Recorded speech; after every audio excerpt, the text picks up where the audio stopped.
تو یہ جو دعا ہے شیخ ربی انی ظلمت نفسی فاغفر لی، یہ دعا ویسے بھی مطلب بڑی خوبصورت دعا ہے، اور اس میں جو عاجزی نظر آتی ہے. حالانکہ یہ بات کلیئر ہے کہ موسیٰ علیہ السلام کی نیت نہیں تھی، اور ظاہر ہے کہ جیسے آپ نے کہا کہ وہ آلہ قتل بھی نہیں تھا، ظاہر ہے مکہ جو تھا. اس کے باوجود آپ دیکھیں وہ کتنی عاجزی سے اللہ رب العالمین سے توبہ استغفار کر رہے ہیں، بلکہ ڈر سے وہ بھاگ بھی جاتے ہیں اس جگہ سے، ایک فیوجیٹو بن جاتے ہیں. پھر وہ یہ دعا بھی آگے جا کے ان کی ملتی ہے، ربی انی لما انزلت الی من خیر فقیر. تو یہ شیخ ایک عام بندے کو دیکھیں، چلیں ہم نے یہ تو سیکھ لیا اس واقعے سے کہ ان کی نیت نہیں تھی، اور ظاہر ہے یہی ہمارا عقیدہ ہے، آپ نے بالکل درستگی بھی کی عقیدے کی. لیکن ایک عام بندہ جو ہے وہ ظاہر ہے اس سے گناہ ہو بھی جاتا ہے، نیتاً بھی ہو جاتا ہے، اور ویسے کبھی کبھی یہ کہ انسان چاہ نہیں رہا ہوتا لیکن گناہ ہو جاتا ہے اس سے. تو اس کو کیا اللہ رب العالمین کے ہاں کس طرح سے توبہ استغفار جو ہے کرنی چاہیے؟ دیکھیں آپ نے بڑا ایک نا دھیما سا فکرہ بولا، نیتاً بھی ہو جاتا ہے جی. حالانکہ نیتاً نہیں ہوتا. گناہ جو ہے دیکھیں کل بنی آدم خطاء، صحیح. اگرچہ نبی پاک صلی اللہ علیہ وسلم نے فرمایا ہر آدم کا بیٹا خطا کار، صحیح. ہر انسان سے خطا ہو جاتی ہے. بالکل ٹھیک. وخیر الخطائین التوابون، بہترین خطا کار وہ ہیں جو واپس آ جاتے ہیں. اب مسئلہ یہ ہے کہ ہو جاتا ہے اور کر لیا جاتا ہے، اس میں فرق ہے. صحیح. نیتاً جو شخص کرے گا وہ تو کرے گا، صحیح. وہ پہلے نیت کرے گا صحیح. اور پھر وہ کرے گا. بالکل ٹھیک. لہٰذا گناہ کرنے والے اور گناہ جن سے ہو جاتا ہے ان دونوں میں فرق ہے. ٹھیک.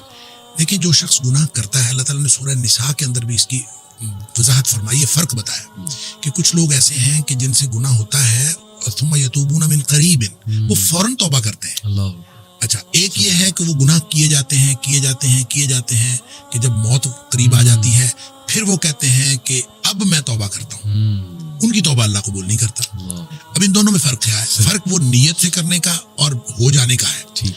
اچھا، جو شخص نیت سے گناہ کرتا ہے میں ان کو کہا کرتا ہوں کہ یہ سیانے گناہ گار ہیں، یعنی سوچ سمجھ کر گناہ کرتے ہیں. اور سوچ سمجھ کر گناہ کرتا ہے انسان اس وقت کرتا ہے جب انسان اپنے آپ کو معاشرے کے ساتھ کمپیئر کرتا ہے، اور انسان کہتا ہے کہ معاشرے میں اتنے گناہ ہو رہے ہیں تو یہ میں ایک چھوٹا سا گناہ کر لوں گا تو کیا فرق پڑتا ہے. جب آدمی یہ سوچ کے گناہ کرتا ہے، حالانکہ ایک تو انسان کی استطاعت کا کسی دوسرے کی انسان کی استطاعت کے ساتھ کمپیریزن ہے ہی نہیں. بالکل ٹھیک. لا یکلف اللہ نفسا الا وسعها جو ہے ہر شخص کا امتحان اس کی استطاعت کے مطابق. لہذا ہو سکتا ہے کہ کوئی دوسرا کوئی بڑا گناہ کر کے بھی بخشا جائے اور آپ کو چھوٹا سا گناہ پکڑوا دے، یہ ہو سکتا ہے. لہذا آپ کسی کے ساتھ کمپیریزن نہیں کر سکتے. آپ کی استطاعت، آپ کی صلاحیت وہ الگ ہے، دوسرے کی استطاعت اور صلاحیت الگ ہے. اس کا امتحان اس کی استطاعت کے مطابق، آپ کا امتحان آپ کی استطاعت. لہذا اس کی کمپیریزن آپ کر نہیں سکتے. لیکن جو گناہ کرتے ہیں وہ عام طور پہ اس کو بنیاد بناتے ہیں، لوگ اتنے بڑے بڑے گناہ کر رہے ہیں، اتنا چھوٹا سا کر لیں. یہ جب سوچ سمجھ کے کرتے ہیں تو اس کانسیپٹ سے توبہ کی عام طور پہ توفیق نہیں ملتی. اس کی وجہ یہ ہے کہ آدمی نے سوچ سمجھ کے کیا ہوتا ہے کہ کوئی حرج نہیں ہے کہ میں کر لوں گا تو کیا حرج ہے. اس کو پھر توبہ کی طرف بالعموم اس کا دھیان توجہ ہی نہیں جاتی، کیونکہ اس نے سوچ کے کیا ہوتا ہے کیا حرج ہے. بالکل. دوسرے گناہ گار وہ ہیں جن سے ہو جاتا ہے، وہ اس نے یہ طے کیا ہوتا ہے کہ یا اللہ میں نے کوئی گناہ نہیں کرنا. اللہ کے ساتھ نیتاً اس نے یہ بات طے کی ہوتی ہے کہ میں نے کوئی گناہ نہیں کرنا. بالکل ٹھیک. گناہ اس سے بھی ہو جاتا ہے. صحیح بات. کیونکہ کلو بنی آدم خطاء، یعنی ایسا تو ہو نہیں سکتا اس سے گناہ. اس سے گناہ کیوں ہوتا ہے؟ دو وجوہات کی بنیاد پر ہوتا ہے، یا جذبات کی مغلوبیت کی وجہ سے یا حالات کی مغلوبیت کی وجہ سے. یعنی وہ اس کے حالات ایسے ہوتے ہیں کہ جو اس کو گناہ کی طرف لے جاتے ہیں، یا پھر اس کے جذبات، بعض اوقات انسان اپنے جذبات سے مغلوب ہو جاتا ہے اور انسان چل پڑتا ہے گناہ کی طرف، شہوات سے. اچھا، اب جب وہ مغلوب ہوا اور مغلوب ہو حالات کی وجہ سے کوئی کیفیت ایسی بن گئی کہ وہ گناہ میں وہ انوالو ہو گیا، یا پھر جذبات ایسے اس کے اوپر حاوی ہوئے کہ وہ گناہ میں انوالو ہو گیا. اس کا نتیجہ یہ ہوتا ہے کہ جو ہی حالات تبدیل ہوئے یا جو ہی جذبات ٹھنڈے پڑے، چونکہ اس نے طے یہ کیا ہوتا ہے کہ میں نے زندگی میں کوئی گناہ نہیں کرنا، تو اب جو ہی حالات بدلیں گے، جس حالات کی مغلوبیت کی وجہ سے اسے گناہ ہوا ہے، تو فوراً اس کو یہ خیال آئے گا کہ یا اللہ میں نے تو یہ گناہ نہیں کرنا تھا، یہ مجھ سے کیا ہو گیا. اور اسی طرح جب اس کے جذبات ٹھنڈے پڑیں گے تو اسی وقت اس کو خیال آئے گا، ہوش حواس میں آئے گا تو کہے گا یا اللہ میں نے تو یہ نہیں کرنا تھا، یہ مجھ سے کیا ہو گیا. یہ ہے وہ ثم یتوبون من قریب، کہ فوراً وہ توبہ کر لیتے. پھر اس کو فوراً خیال آتا کہ وہ جو ندامت اور شرمندگی اس کو ہوتی ہے، وہ جو پشیمانی اس کو ہوتی ہے، یہ ندامت اصل میں اللہ کو پسند ہے. کیا بات. کہ انسان کو ندامت اور شرمندگی ہو گئی، یا اللہ میں گناہ کر بیٹھا ہوں، میں نے تو یہ نہیں کرنا تھا. اور اسی طرح یہ جو رب انی ظلمت نفسی والی بات ہے، یا حضرت آدم علیہ السلام کی دعا والی بات ہے، یا ویسے بھی نبی پاک صلی اللہ علیہ وسلم نے فرمایا کہ ایک آدمی گناہ کرتا ہے اور گناہ کر کے پھر اللہ سے بات کرتا ہے، رب انی اذنبت، تو اللہ میں نے گناہ کیا ہے. یعنی اقرار، یہ اقرار جو ہے یہ بہت، یعنی اقرار ہے، اس کے اندر ندامت ہے. اللہ میں گناہ کر بیٹھا ہوں اور تو معاف کرنے والا ہے، تو مجھے معاف کر دے. یہ ندامت اور شرمندگی جو توبہ کی شرائط میں سے بھی ہے، اور یہ وہ نقطہ ہے جو اصل میں اللہ تعالیٰ کو پسند ہے. تو جس کے اندر یہ ندامت اور شرمندگی آتی ہے وہ توبہ بھی کرتا ہے، اللہ تعالیٰ کو پسند بھی آتا ہے. اور اللہ کو کتنی توبہ پسند آتی ہے اس کے لیے تو وہ حدیث ہے بڑی معروف کہ نبی اکرم صلی اللہ علیہ وسلم نے فرمایا کہ اگر کوئی شخص جو ہے، وہ ایک مثال دی آپ نے کہ کوئی شخص جنگل میں سفر کر رہا تھا صحرا کے اندر، اور سارا اس کا سامان اونٹنی پہ لدا ہوا، اور اس نے ایک کسی درخت کے نیچے سستانے کے لیے وہ ٹھہرا، تو کچھ دیر بعد اس کی آنکھ کھلی تو اس کا اونٹ غائب تھا، جس کے اوپر ساری اس کی گویا مال و متاع بھی اسی پہ تھا، سفر بھی اسی پہ کرنا تھا. اب لقودق صحرا ہے، میلوں لمبا چوڑا، تو وہ ادھر ادھر دیکھتا ہے، اس کو کچھ نظر نہیں آتا. تو اس کا خیال یہ ہے کہ اب میں اگر چلوں گا تو بھی موت ہے، بیٹھا رہوں گا تو بھی موت ہے، اس کے علاوہ کچھ نہیں. تو زندگی سے مایوس ہو کے وہ بیٹھ رہتا ہے. تو تھوڑی دیر بعد پھر اس کی آنکھ لگتی ہے، اور اس کو پھر اس کی آنکھ کھلتی ہے تو دیکھتا ہے کہ اونٹ سامنے کھڑا ہے.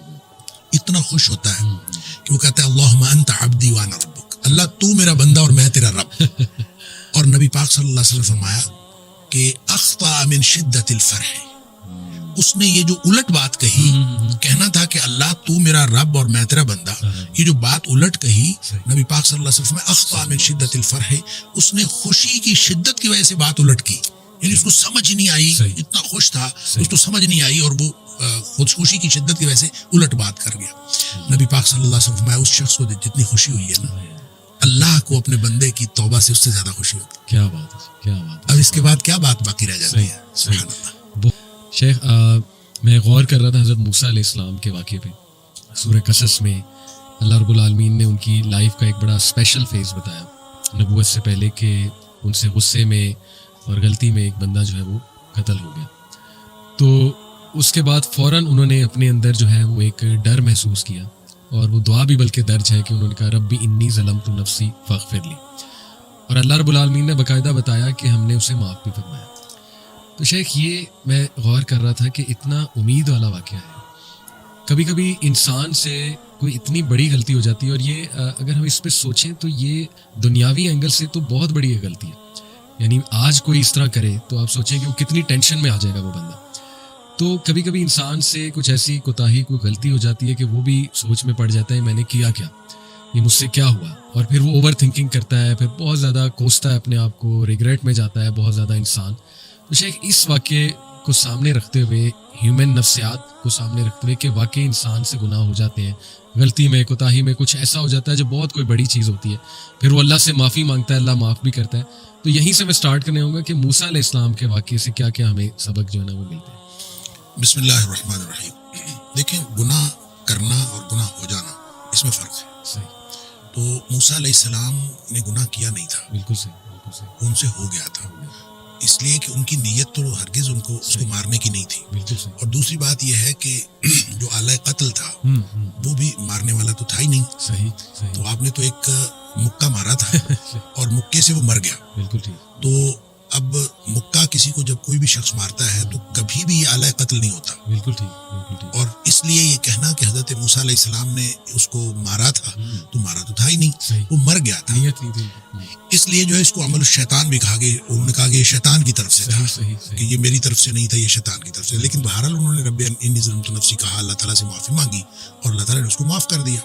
اور پھر کام بھی یہ مدین میں کچھ عرصہ گزارنے کے بعد یہ واپس آئے ہیں، اور واپس آ کے فرعون کے دربار میں جب انہوں نے اپنی دعوت کا آغاز کیا ہے تو فرعون نے اس وقت جتنی باتوں کے بارے میں حضرت موسیٰ علیہ السلام کو احسان کے طور پر جتلایا ہے، اس میں ایک بات یہ بھی کہی کہ آپ نے تو قتل کر دیا تھا، اور ہم نے جو ہے وہ آپ نے قتل کیا. اور اس موقع پر بھی حضرت موسیٰ علیہ السلام نے کہا کہ میں نے قتل نہیں کیا تھا، شیطان کی ایک بات نہیں. لہٰذا حضرت موسیٰ علیہ السلام کے اس واقعے کو اس بات کی بنیاد بنا لینا کہ کوئی شخص اس طرح کی غلطی کر کے بعد میں معافی مانگ لے تو یہ غلطی کرنا نہیں تھا, بالکل صحیح, یہ ہوا ہے, اور وہ اس کے اندر نہ ارادہ قتل تھا, نہ آلہ قتل تھا, اور نہ ہی اس طرح کی سچویشن میں کبھی کوئی قتل ہوتا ہے.